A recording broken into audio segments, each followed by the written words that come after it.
of poisonous substance against the suspects. All the suspects denied the allegations of torture, bullying, and administering a poisonous substance to the deceased. Allegation that the deceased was being forced to join a cult group was also not established, as other students interviewed denied this. Final results of the postmortem and toxicology examination conducted both at Warri and Lagos agreed that the deceased died of natural death. We also granted bail after the expiration of the 21 days remand order. He also warned those threatening to go to any length to protest the outcome of the investigations to go the legal way or be ready to face the full wrath of the law. Meanwhile, the Oromoni lawyer, Femi Falana, and the father of the deceased student had noted that the acquittal of the suspects was to pave way for the reopening of the college. Family members are insisting on the coroner inquest into the death of the schoolboy. Now, as public and private primary and secondary schools in Lagos resumed for the second term on Tuesday, PlusTvAfrica visited Dowen College. There was a rumored opening of the school. So, is Dowen College hours, and there is no sign of resumption of Dowen College. Schools are about but I would say yes, the students should not be penalized, but I'll be very disappointed to see the management that they had last year coming into this year. Something significant has to happen as to how they are managed. Remains will stay for as long as it's because the owner of the school is a Yoruba man. Most of the boys involved are Yoruba, and probably the family of those boys are so wealthy they are billionaires. I don't know, but I'm surprised. It's not going to be buried until the end of the matter. Even if it takes me 30 years, I don't care. An assistant director in charge of Public Affairs Unit, Ministry of Education, Lagos State, Ganiu Lawal, spoke on phone to our correspondent. He said no information on the school's resumption could be given until the coroner's inquest sitting on the 15th of January 2022 is concluded. Mr. Romani Jr., Mr. Sylvester Romani. Good evening, Mr. Romani. Good evening. Good evening. Thanks for joining us on Plus TV News now. Once again, we sympathize with you on the death of Sylvester Jr. Yeah, no problem. Thank you very much. Okay. Let's start this way. When last, I assume, my assumption that you still in communication with the school. When last did the school reach out to you? Did they have? When last did you have a conversation with them? No, the school. They have not called me since the death of my child. Nobody called me. It was only the principal who called me one day. Just called, say, I just called to greet you and wish you happy Xmas and stuff. That is just all, nothing. So that was they don't call me. Instead, Christmas. they joined the other families to fight. So that was around Christmas. Okay. Yeah, before the Christmas. From just only that. Okay. Now we want your reaction to the judgment and the Lagos State government's decision on this matter. What's your reaction? I've said it before. I said that this is the height of conspiracy because you cannot say you finish. You told me something today. 2 days time, you come on air. You say you are the police commissioner. You finalize. Only the commissioner is the judge.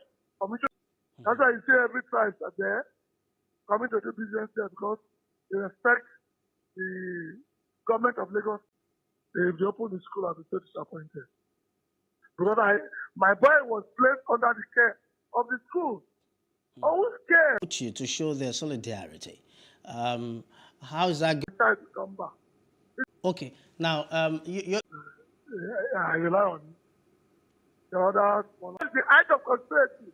Autopsy that was carried out by pathologists from the family and the school. Is that autopsy? There are 4 of them on the 5%. Whether or not it has happened to anyone, we understand how you feel. But then the CP says categorically that, I'm not talking about the current judgment now, he says categorically that they will have another autopsy. They're going to have an autopsy. So is that any consolation at all? Do you have any hope in that? Do you have any? When they go up, I thought the civilians, they will remain there for forever. Conspiracy of the highest order. Thank you for joining us. Thank you for, despite your pains, thank you for making our time to speak with us of the State Command who died in the line of duty last year. This is deceased officers, police inspectors Isaac Isoje, Xavier Ude and Ebenezer Edward, who served under the Diode Division, were slain by armed men while on a stop-and-search duty in November. Led by His Excellency S.M.S. loss. We pray that God Almighty will just sustain that area and track and arrest ones. Responding on behalf of the beneficiaries, Isaac Okogene, son of one of the deceased, thanked Governor Wike for the gesture. on behalf of my mother, my sister. Men have reportedly shot 3 persons dead in Mulege, an agrarian settlement in Ose local government area of Ondo State. The men were said to have stormed the area at about midnight on Thursday, setting some houses and farms ablaze. According to sources, the assailants claimed their cows ate poisoned crops and died. Mercy.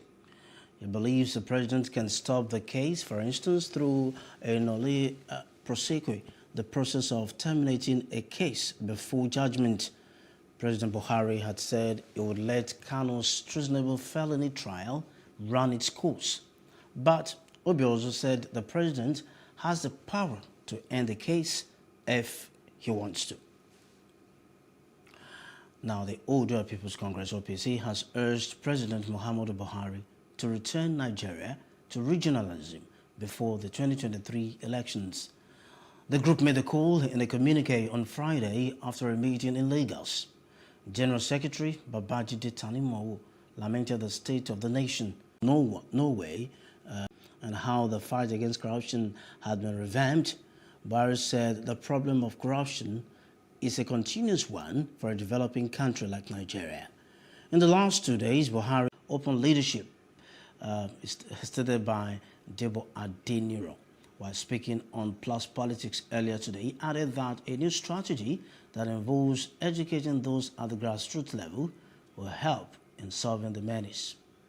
I will score the president 70% in the fight against corruption. You see, arm of the law. And you also know that corruption crimes are not committed in the open. And that means that a lot of efforts will have to be put in place to trace the evidence of corruption. And witnesses of corruption also are not easy to come by. You need a lot of persuasion to get people into giving evidence against corrupt elements. A lot of public officials are itself used to committing corruption crimes and getting away with it. What we should do is to change the paradigm. Okay, we shift the paradigm from the elite. I mean, the fight against corruption, that is what the Center for Anti-Corruption Open Leadership is doing now. Shifting the paradigm from the political elite to the grassroots. It is the grassroots that should be educated, which we are educating, on how to identify corruption, how to report corruption, and how to extract corrupt people from their community. Because no corrupt person will find it easy to move around the country if we do not accommodate them in our community. Suleiman Isman, Mohammed Shehu, Sumaila Ishaka, Idris Issa, and Audi Manuel are seeking an order of the court to restrain the Boni-led CSAPC from going ahead with the convention. Joined as defendants in the suit are the APC, the chairman, APC Katika Extraordinary Convention Planning Committee, and INEC. The plaintiffs, through their lawyer, Oloshola, prayed the court for an order to stop the convention. It's on the grounds that state congresses are yet to be completed in all the 36 states of the Federation. They raised 5 questions for the court to determine and also sought 8 declarative reliefs. Some of the reliefs prayed for include an order of the court restraining the APC and second defendants from organizing and conducting the National Convention of the APC. That's unless state congresses are first conducted and concluded in all the 36 states of the Federation and the FCT. No date has been fixed for a hearing of the case. Now, governors of APC are set to meet with President Muhammadu Buhari on Sunday to decide on the date for the February convention. Governor of Plateau State, Samuel Lalong, disclosed this to State House correspondents after a meeting with the president in his office on Friday. According to him, President Buhari has given an assurance that nothing will stop the APC from conducting the convention in February.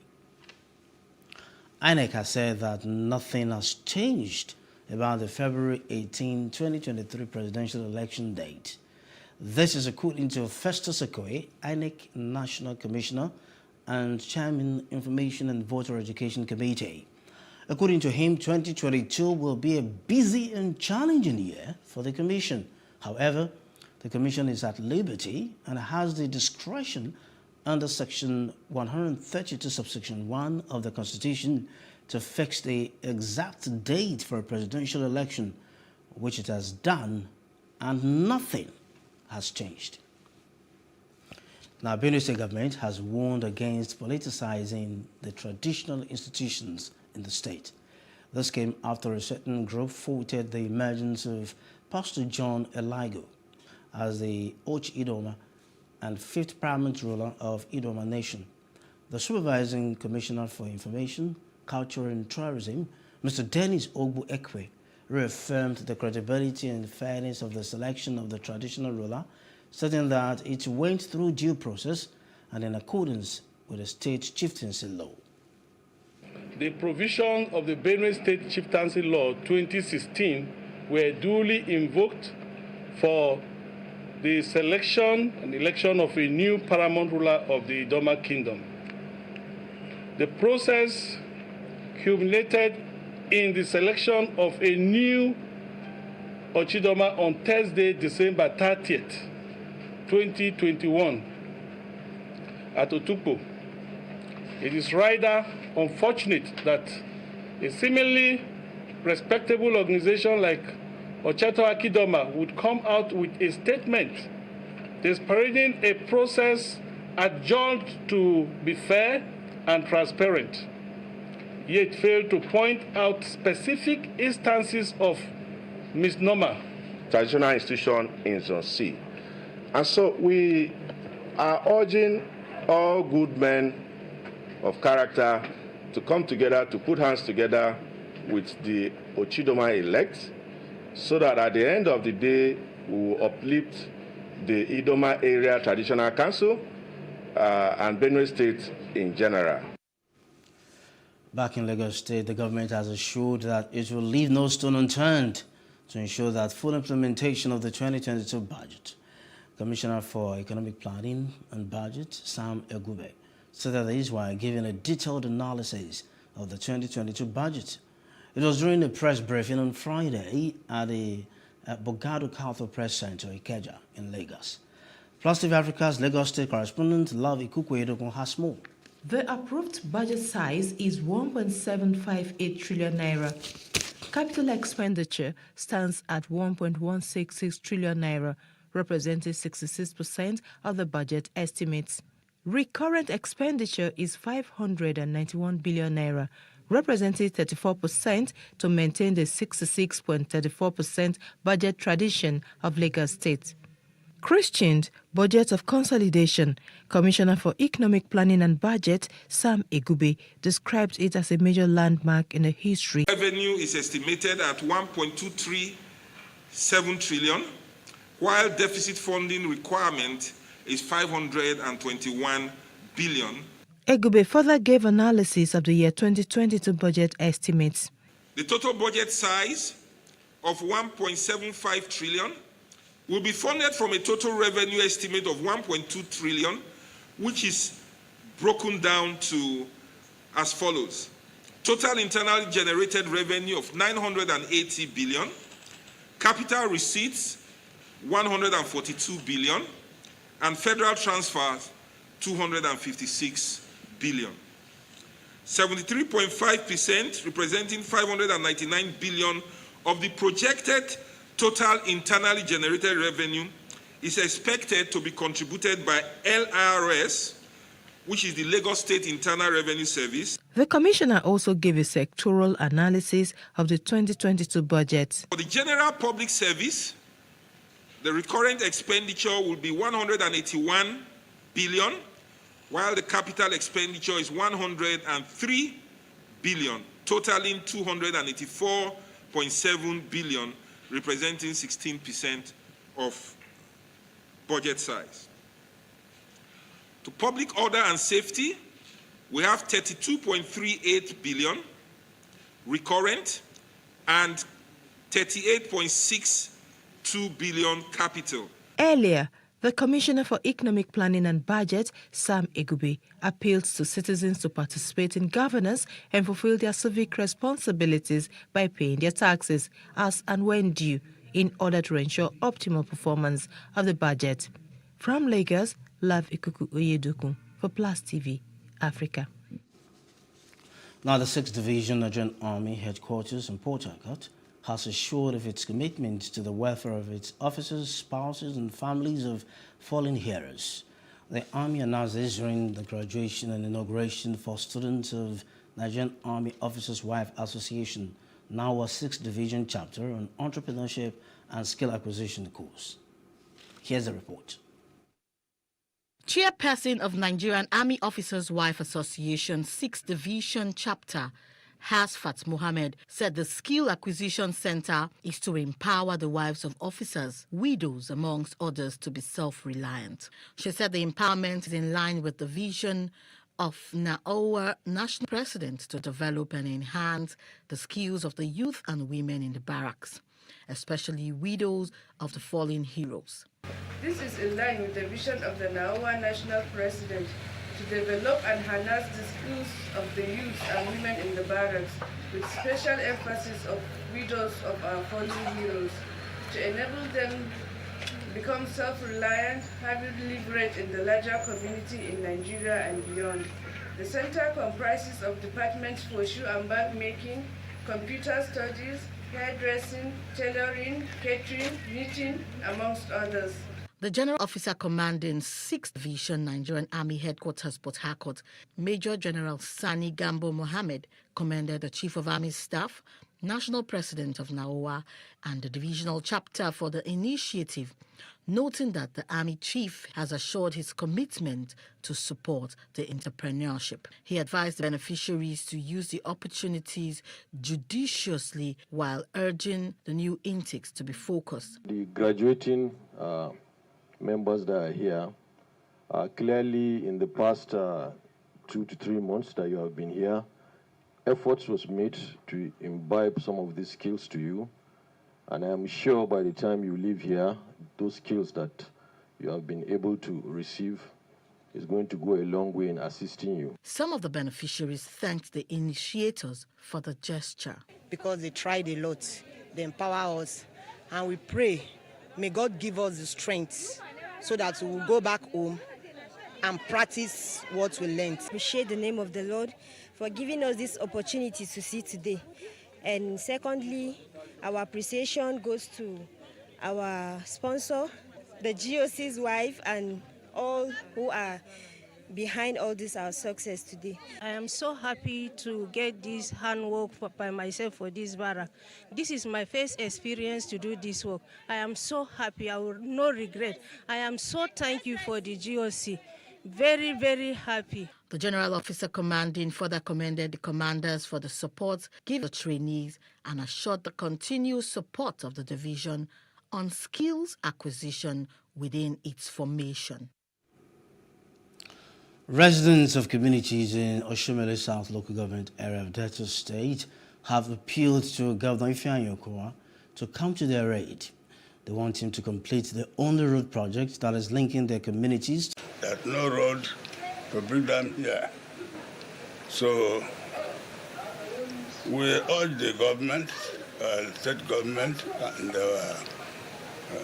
state governor to please help us by hastening the road project, because at the moment they can only get to Kogbole either by canoe or this plywood. Excellency, the governor of Kowa came and said, oh, and we're all happy he's our father, he's been our father. So he said, oh, this road will be awarded, this road will be done, and it was awarded truthfully, but today we still don't have it. So we're begging him. It will be unfair if at the end of his administration we can't even we can't even say we have a road from a Delta North governor. It will be shameful. And my people are even angry already. They believe our leaders are sabotaging even when it's not true. For no road. Because if you get road, if you plug up, we get yam. Nowhere to sell the yam. The yam go there here, they rot it, they throw away. So we get plantain. Everything we get, we don't see the road where we go sell them for market.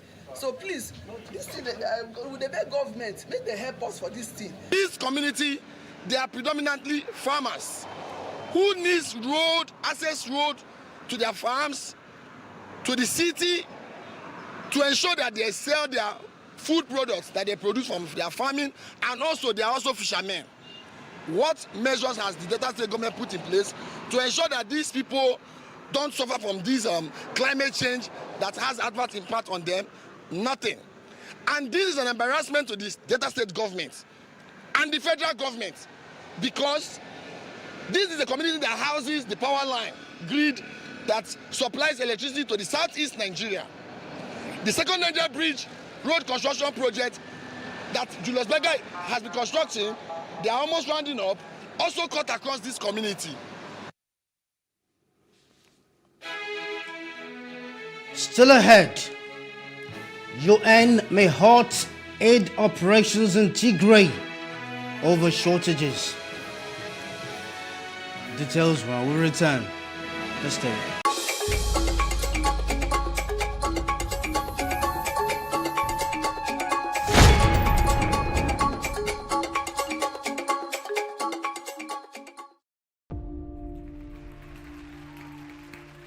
Started to live.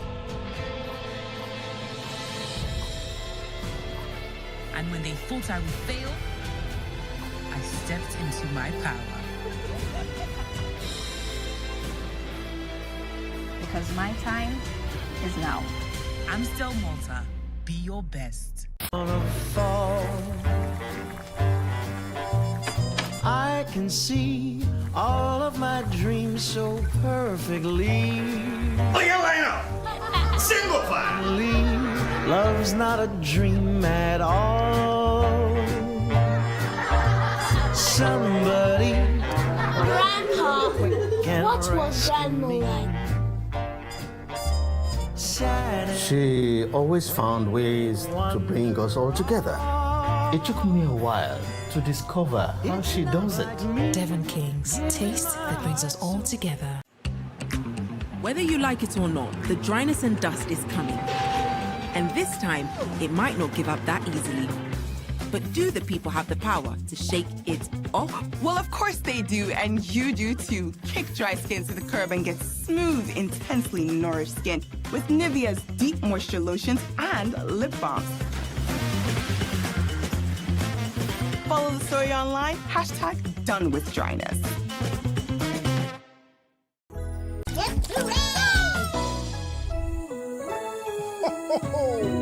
Merry Christmas! Thanks for staying with us. Now we move to other parts of Africa. The UN has warned that it will have to suspend operations by its aid agencies if no supplies are allowed into Ethiopia's northern region of Tigray soon. No humanitarian aid has reached the region since May to December, and a spokesperson for the UN chief says the humanitarian situation continues to deteriorate. He said aid agencies were short of cash to buy local supplies and pay local staff, and were also running out of fuel to transport aid and staff. The UN estimates that 100 trucks need to be getting into Tigray daily in an attack on Wednesday at the village of Ankuna. In a separate attack, two civilian volunteers working with the Army's anti-jihadist campaign were killed at Nawaka also on Wednesday, and stores were put to the torch. Burkina Faso has been struggling with jihadist attacks since 2015, when militants linked to Al-Qaeda and the Islamic State group began mounting cross-border raids from Mali. Now, 4 Kenyan police officers have been killed in an ambush in a coastal region bordering Somalia. The attack took place in Lamu County, where the Kenyan government deployed security forces and declared a dusk to dawn curfew. This was after the murder of 7 civilians in a series of raids earlier this week. The region has Samareb said the military convoy was hit by a landmine. It was while traveling between the town of Gurel and Dusmareb, the administrative capital of Gamtok State. Some fire safety measures were not in place at South Africa's parliament in Cape Town, which was severely damaged by a blaze recently. The report by the City of Cape Town Fire Services said the fire sprinklers had not been activated during the fire. The alarm system did not work, and doors supposed to help block the fire from spreading were kept open by latchets. In 2020, because of the coronavirus pandemic, will now be held on 26 March. The state electoral body said that morning amid a violent crackdown on anti-government protests, criminals and 18 security officers